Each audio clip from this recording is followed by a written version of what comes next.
My name is Kelsey Gardner, and I'm a film major at Grand Valley State University.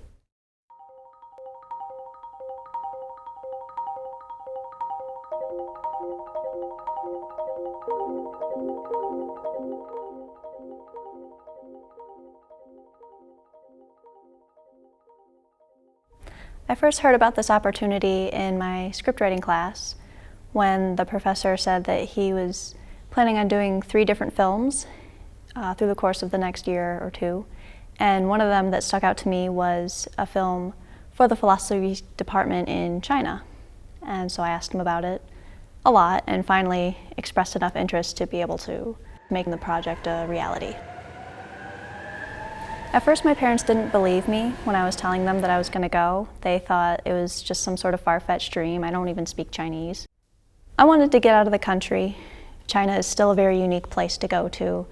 And telling other people, hey, I went to China this summer, it usually gives some pretty shocked faces. It's a good conversation starter. The purpose is, of course, to allow our students to expose themselves to different cultures, to have first-hand experience, and learn from their trip, take some courses along with it, to open their horizon. We often advise students to be prepared.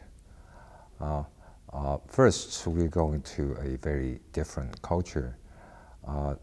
Especially a lot of students, before they went to China, they had all kinds of stereotypes, and ideas of China, which are not actually what China is.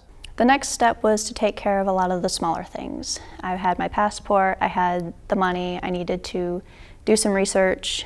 I learned a little bit of Chinese just to get me through the day. In the end, it was not that hard to figure out exactly what I needed in order to go, aside from a couple of itty-bitty things, and they have Walmart over there. It was a piece of cake in the end. We all just had to meet at the airport, the Gerald Ford one, down by Grand Rapids, and we all met up in the lobby together. Some people were even sending emails to the professors before going, saying, hey, it's 3 in the morning, I'm in the lobby, just so you guys know. It was a very early flight. But it was a small airport. We all found each other. We all met up. We all got our tickets together and we all left together. When I was flying into Shanghai, I noticed there was a lot of little rivers everywhere and a lot of what looked like rice fields. But my first impressions of Shanghai were it kind of looks like the books. It looks like what you expect it to look like until we actually got off of the plane and out of the airport and in the bus.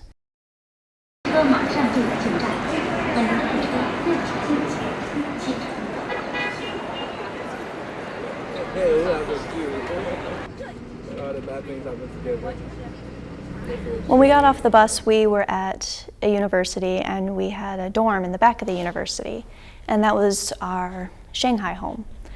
We stayed there whenever we didn't go on our trips to either Beijing or Fujian. The university was beautiful.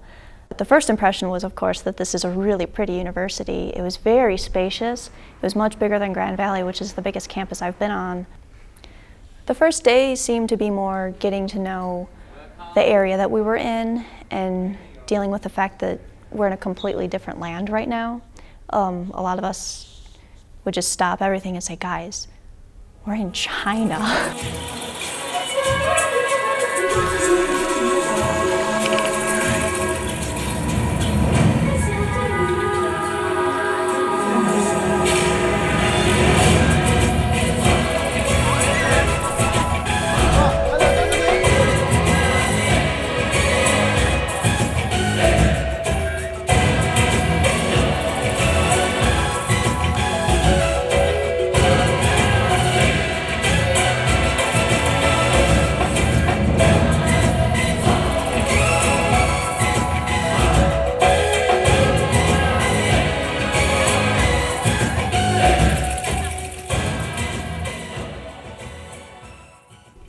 I was a little intimidated by the idea of Chinese food until I started to actually eat Chinese food. It is very different than what we have in America. but it's still really, really delicious. And a lot of times, you don't want to know what it is because it could be something scary, but you eat it and it's really good. The professors that take us on the trip know so much. They were able to get us into houses and show us around actual people, their living space. We went into a woman's living room. It was amazing. We had an East Asian philosophy class taught by Galing, and that was our morning class. The courses, of course, we are designed specifically for the program. It's unlike the classes on campus here. We will cover the major traditions of China, like Confucianism, Taoism, Buddhism, and the literature, politics, in comparison with the Western styles or American style. And then we would break for lunch and do Comparing Civilizations, China and Western with Professor Ni. When we went out, we wouldn't have his class, but he would still talk about how the things that we're out and seeing can apply to what we are learning or will be learning in class later. We did a lecture on the Great Wall. We did a lecture in a garden in Beijing. We went to various temples. We went to some Buddhist temples. We went to some Taoist temples. We went to Confucius's hometown. For me, and for somebody else in the group too, climbing that first mountain in Taishan was the greatest moment. It was a huge mountain, and it felt so daunting to get halfway up and then realize you're not at the top still, and get halfway up again and still realize you're not at the top still. But reaching the top felt so good, and then looking down and seeing how everything became smaller in the world around you, and it was by your own power that you were able to get to this height, was an amazing feeling. And I will never forget just the existential happiness that came over me.